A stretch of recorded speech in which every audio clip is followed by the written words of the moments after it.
So if you recollect, last time we were talking about distribution surveys and methods and sort of tried to make sense of what occupancy is, what does it mean, and what do we mean by the likelihood estimation of occupancy. And you remember those P and 1 minus P, psi, 1 minus psi, those equations that we looked at.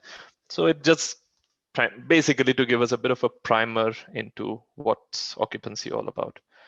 Today we're going to get a little further, move a little further in to understanding occupancy surveys and what sites and surveys mean, because these are the founding blocks of a site occupancy survey. So we're going to do a little bit of that.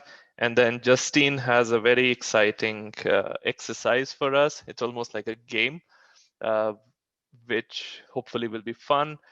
And after that, we will come back to some trying to make sense of what covariates are, and towards the end, we'll talk about Abhishek will share his work and how all of that came together. So, right now, there's a big myth going around for a lot of time. For years, people used to say, in fact, reviewers and commentators and even a lot of our colleagues have often said that your sampling unit when you're doing occupancy survey should be as big or bigger than the animal's home range size. And I'd like to just reiterate what I've said. It's a myth. Unless your goal is to estimate occupancy in a way that you find a relationship between the space use of or the space used by a species and its abundance, which again is not always linear. There are problems because there could be one animal living in an area, it's still occupied. There could be 10 animals living in a sampling unit, it's still occupied. So there's really no indicator in occupancy that tells us abundance. But under certain specific circumstances, you can start making that relationship. So unless that is your goal, you do not, and I repeat, you do not need to have your sampling units in relation to the animal's home range size. And being very honest here, until about 2 years ago, till 2018, we were making an argument that a sampling unit is X square kilometers because it is relevant to the home range size. Having said that, there were some previous work, in fact, some of the very initial studies by Darrell McKenzie and his colleagues, and the most recent book that he came up with, which very beautifully and very succinctly explain why it's not even needed. And let me try to explain it. I may not be able to do a very good job. And there are some very nice, simple videos, which we will be happy to share with you, where Darrell himself explains why it is not an issue. And incidentally, he made that video in Shenzhen when Justine and I and some of us spoke about this, and he realized that, yes, he needs to make a video tutorial about it. Anyway, so the point is that we assume that animals' home range size should be encompassed within a sampling unit. And that's why in most papers that you see using occupancy, you see a reference that sampling unit was chosen X square kilometers because it was comparable or relatable to the animal's activity, animal's home range size. Now look at the real-time scenario. Yes, that's one animal which we just saw. But do animals really care where the boundaries are? What we are really saying is that the animals are living within those grid cells or those units. In reality, they may not be. In reality, the animals might be living something like this. Yes, by chance, one animal's range might be encompassed within the entire, within the grid's boundaries. But look at this animal. This animal's moving between 2 or 3 grids. You can never come up with a rule for the animal to restrict itself within a certain area unless you're really talking about very, very big sampling units. And then when you have very, very big sampling units, then you have another challenge that how do you sample it in a way that you represent the whole sampling unit. Now, in this case, consider, these, let's say these are the different habitat types. What you would ideally do is you might want to break it down further. You can even make it smaller units if you are interested in whether an animal is using it or not, rather than keeping it big and trying to estimate it and reduce the resolution. You can go even smaller. You can have smaller units as long as you have confidence in your ability to be able to survey those smaller units with reasonable confidence. The only thing that changes in all of this is that your perception of occupancy is something else. In the conventional sense, or the way how occupancy estimators were developed, they are the probability that a species is present in a sampling unit when you're surveying it.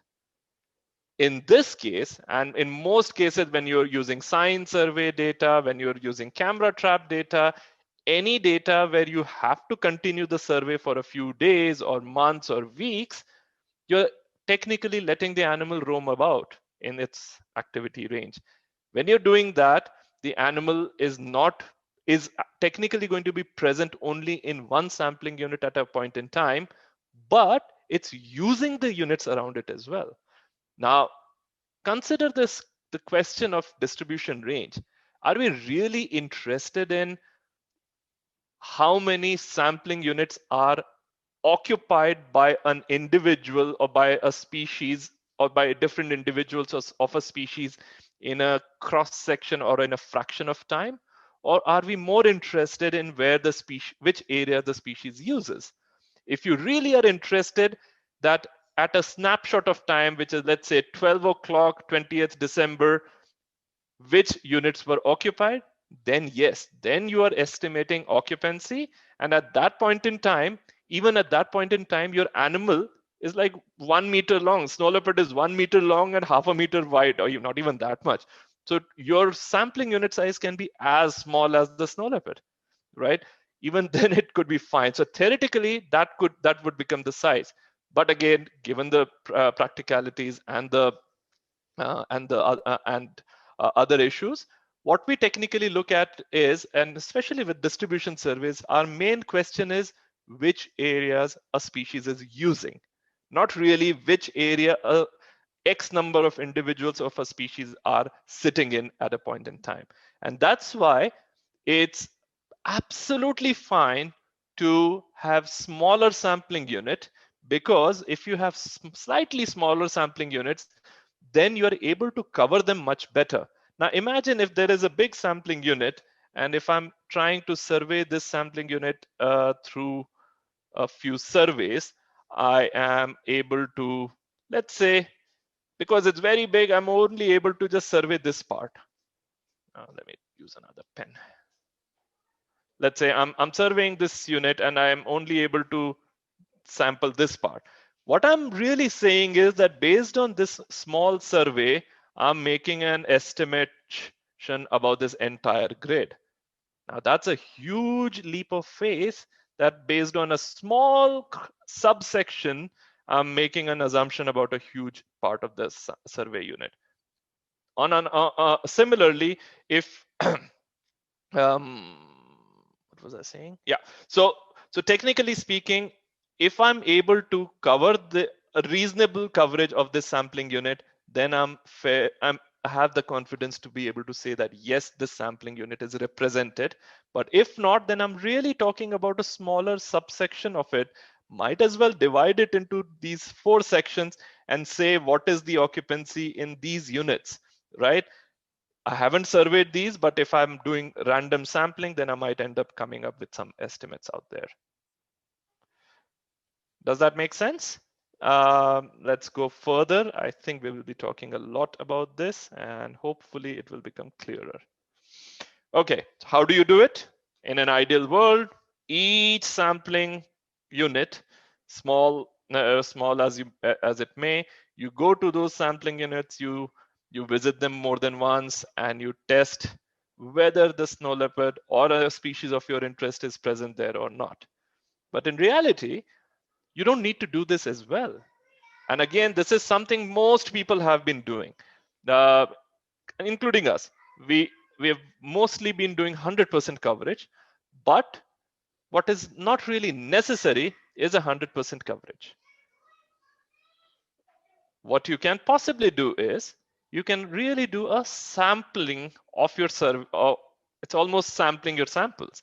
Instead of doing 100% coverage, if you do a partial coverage, as long as that coverage is representative and randomly chosen or chosen through a stratified design, it's perfectly fine. Once you've done this, you can use this and make a representation of what's happening in the unsampled units. The next one is exactly what I was just trying to explain. There is a difference between occupancy and site use. And what I was just saying a few minutes ago is occupancy in the true sense denotes how many sampling units are occupied at a point in time by a species of interest, whereas site use is how many sites, or what is the probability that a site is being used by a species of interest in a certain period of time that is of interest to me. So technically speaking, both of them have very minor differences, but these differences can have substantial implications, which is why we try to make that distinction up ahead in time. And again, the bottom line is the only assumption that's getting violated here is that of closure of a site. Now, it's not truly a violation of closure of a site. It's a violation that a sampling unit is not occupied by that individual or those individuals all the time, but our interest is whether the species uses it or not. In that case, it's absolutely a valid assumption and a valid estimation that you will come up with. Because over here, you see the animal is at one point here, another point is here, and then it just kind of moving around. So that's a quick sort of a primer on what sites mean to us. And because there's a lot of discussion that goes around the size of the site, and you saw in the last session we discussed occupancy is a size-based estimator. If you have very big sampling units, your occupancy estimates will be different for the same distribution of animals if you have very small sampling units. So we have to be very careful about what size you're looking at. But to be honest, more than what your animal's home range is, what your question should be: what is it that I can safely sample? Number one. What is it that my question is? What am I interested in estimating? And thirdly, how well my sampling will be represented by my particular effort, whether it's a transect or a camera trap. I mean, if I just show you another example, many times you have just one camera here, right? And that one camera, we are assuming that it is representing the entire area around it. It may or may not be true. The camera might actually be representing an area like this, right? The animal living here is also coming there, here is coming there. So again, by default, you violated the closure assumption. And one more reason, and a camera at a time is only looking in front of it, whatever you're seeing. But theoretically, animals which are within the range of this, or the animals who have this camera in their range will come and get photographed. So again, the same issue of coverage, it becomes very important. So whether you're using camera traps or you're using sign surveys or interview-based surveys, in all these scenarios, it's very important to determine what is the coverage that you're achieving with your surveys. And that's why it becomes important to decide the size. I'll come to the questions if we have any, but in the meanwhile, first let me just quickly go to the survey replicates. We discussed survey replicates briefly last time. Yeah. Oh, sorry. Okay. Survey replicates is nothing but visiting the same site again and again. You might want to visit the same site again and again. You might want to have a camera trap, which might be recording for 10 days, 20 days, 30 days, and so on. Or you may even have some data coming in from, let's say, from from enforcement agencies. You can use that as well. So it really is extremely flexible how you collect survey replicates. You can have multiple visits over time, or you can have the same transact or same unit surveyed spatially 3 times by 3 different teams. So you can have 3 teams traverse 3 different transects, or you can have the same person travel from here to here, then from here to here, then from here to here. So the same person can do the transects, the same person can survey the areas. In some cases, many people use a similar transect. So they start a transect like this, and they complete it over here. Now, later they come back and they divide it into many segments. Even that is a perfectly valid way of replication. So now you have one sample, one survey, 2 survey, 3 survey, 4 survey, 5 survey, 6 surveys, and 7 surveys. So by a single very long transect, you've been able to conduct multiple replications of your sampling. These are fairly valid and absolutely robust means of repeating a survey. Repetition is more of a means to get an opportunity to represent the same sampling unit in multiple ways. One important assumption in all of these replicates is that there's some sort of a homogeneity in this entire sampling unit.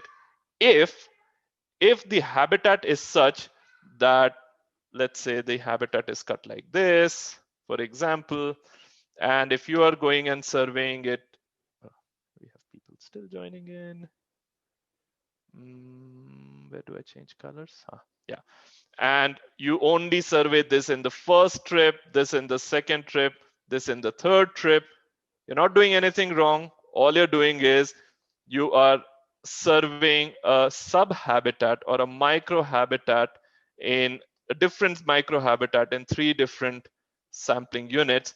And animals have some sort of, if animals have some sort of a behavioral preference or avoidance of a certain habitat type, then your detections in these 3 might be different. So you might need to keep that in mind while you're doing the surveys. But bottom line being, these surveys can be repeated in multiple ways. And today, later, when Abhishek comes on, he will explain an entirely different way of conducting these multiple surveys through interviewing people. And we'll see how that data was collected and how it brought out an interesting distribution map, which also is currently being reviewed with actual camera trapping data. So here we go. In this case, if you look carefully, the first person, when he was surveying, he detected the animal of interest. The second person did not see the animal. The third person, now it could be the same person doing 3 surveys. It could be 3 different teams doing the 3 different surveys. Doesn't matter. As long as there are 3 replicates, in this case, it's fairly fine. What has happened is the first person has detected the animal. Second person has not detected the animal. The third person has detected the animal again. What this means is this person the animal is living in this unit. It's living in this particular sampling unit. It's just that by chance, or that the transit that he chose, or the time that he walked, or some other reason, by matter of chance, he did not see the animal of interest during that particular survey effort. What it means is the animal was present but not seen. When you collect multiple such data of ones and zeros, uh, you start providing valuable information to the likelihood estimator to come up with an occupancy estimate of psi and a detection probability of p, which would ultimately have generated this data. So it does a reverse calculation. Okay, let me go to the next one. Yeah, again, same thing over here, 3 different surveys. First survey, because of this time there was clouds. There were clouds here, and what clouds did, clouds made it difficult for the person to detect animals. Maybe the animal was sleeping or it was raining, so the visibility was low. During the first survey, nothing could be seen, so there was no detection at all. But during the subsequent surveys, the animal was detected in the sampling unit. So there were, in this case, the detection probably the detection history would be 0, 1, and 1. Again, what this means is the species was present, but for some reason it could not be detected on the first occasion, but for some reason it could be detected on the second and third occasion. That's all it represents at this point in time. Okay, moving on to the next one. Oops, I did this, right? Yeah. Okay. Similarly, now consider it this way. If you're walking transects and if you're walking 1 kilometer, and let's say you are walking a kilometer and you're looking for snow leopard scrapes. Now, think about it and let me know or let us know what you think. If you, instead of 1 kilometer, if you walk 2 kilometers, do you have a greater chance of detecting snow leopard scrapes? Or if you walk 500 meters, you have a greater chance of detecting snow leopard scrapes? Intuitively, unless of course getting tired is a big issue, the longer you walk or the more effort you put, the more are the chances that you will encounter a scrape somewhere during your transit. Of course, there are other factors, whether that area is used by snow leopards or not. But if there is a snow leopard in that area, and if you're walking down the transit, the more the effort you put, the greater are the chances that you might detect it. Again, I'm not saying it's always linear. Sometimes you can have just the opposite relationship, but as long as you're testing it, it's worth your effort.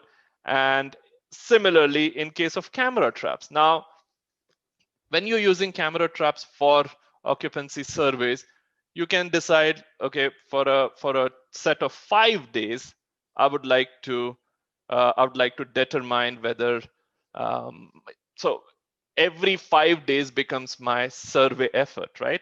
So in 5 days, if I see a snow leopard getting photographed on my cameras, that would mean a detection, and I can repeat that 5 days, 5 days, 5 days, 5 days. Now, think about it this way. Instead of 5 days, if I take 10 days, do you think the chances of detecting a snow leopard would be greater or less? Theoretically or intuitively, maybe there is a greater chance when you are surveying it for longer. So there is a direct relationship, whether it is positive or negative. Let's not even get into that right now, but there is a relationship between the probability of detecting a species and the effort you put in to detect the species, right? So over here, instead of short transects, if I'm doing longer transects, or in case of camera traps, if I'm walking longer distance, there is a greater chance of me detecting the species. What is the best distance over here to decide? There's no clear guidance on that. Typically speaking, if you keep your efforts too short, or if you are doing camera trapping every night becomes your occasion, what it does is your detection probability is actually the probability of detecting a snow leopard in the transit, right? That's what we are estimating now, or during that particular effort, or during those certain number of days. So when you're doing that estimation, if you have it too short, what you will end up with, you will end up in a scenario where you might have too many zeros and very few ones. In other words, your detection probability is so low, let's say it's 0.01, or let's say 1% or 5% in a in a survey. So there is only 5% chance of detecting snow leopard in a 5-period time or a half a kilometer transit. Then you will end up with a lot of zeros, and it unnecessarily adds errors. So typically what is suggested is that you try to have your detection probability slightly higher, somewhere around 0.2, 0.3 at least, so that you can play around and your data doesn't carry too many zeros, which then simply add a lot of noise to it. But again, there's no very straightforward guidance to it. It's almost goes case by case, but on most occasions you can find a good balance between not losing too many replicates, but still having enough detections for you to be able to make sense out of it. Right, so a quick kind of a review. What are sites? What we need to take to be careful about deciding sites? A, they should be small enough so that they can be sampled representatively. They should be big enough to not represent presence of a species from another sampling unit. They should, it should be, as far as possible, try to have them as homogeneous as possible. For species which are widespread, or which are not widespread, but species which are in very low density, or you have just a few animals in a huge amount of area, you need to have many sites. And again, just don't worry about the home range size unless you want to use occupancy as a surrogate of abundance. And of course, think biologically. That's the first suggestion anybody who will help you design a survey or analyze a survey will give you. Think biologically. And as Justine had said in the last time, all models are wrong, only some models are useful. So keep that in mind. Mathematical models can, you put in trash, it'll bring out trash. You put in good information, it'll bring out good information. They don't think, you need to think on their behalf. And for surveys need to be long enough to have sufficient detections. By long enough, it's not just the length, but it's also duration. And again, each survey unit should be homogeneous. Each transect segment, each chunk of 5 days or 7 days of camera trapping that you're putting together, there should be some sort of a homogeneity between them. And in case a species, unlike last time, which is sporadically distributed, if a species is very difficult to detect, then you need to survey more within a site. And lastly, in other words, if your detection probability is low, you need to increase the number of replicates. And we'll come to the last point later, which is why I'm not mentioning it right now. And some of you asked, how do we decide how many repetitions to do? This is one of the simple equations which you see on top. It provides very easy guidance. In fact, you don't even need to remember or use this equation elsewhere. There are tools like GenPress and all where you can simply plug in the data and mention what variance you can live with, what error you're okay to live with, and then it gives you a reasonable guidance on how many survey replicates you want and how many sampling replicates you want. So as you will see, for different probabilities of psi, or for different values of psi, for a constant detection probability, you can have all these multiple curves. And as you change the value of p, these curves will again keep changing. So this is just one of the visual representations, but you can use these ready-made tools to define for a given detection probability, for a given occupancy probability, and for an expected variance that you are okay with, let's say 30% error or 25% error, how many samples and surveys should you conduct? With that, I'd like to stop here with a recommendation of this fantastic book, which I just mentioned. It's slightly, I think it's around $70-80, but it's totally been worth the investment, at least for me. I have a Kindle version, so I can carry it around anywhere. But it really does a great job of explaining a lot of the phenomena we've tried to talk about. But more importantly, it talks about the myths of sampling unit sizes. It gives very good guidance on how to interpret your results as well. So if you're planning to do some occupancy surveys, I strongly recommend that you get this book. It's going to be worth the investment.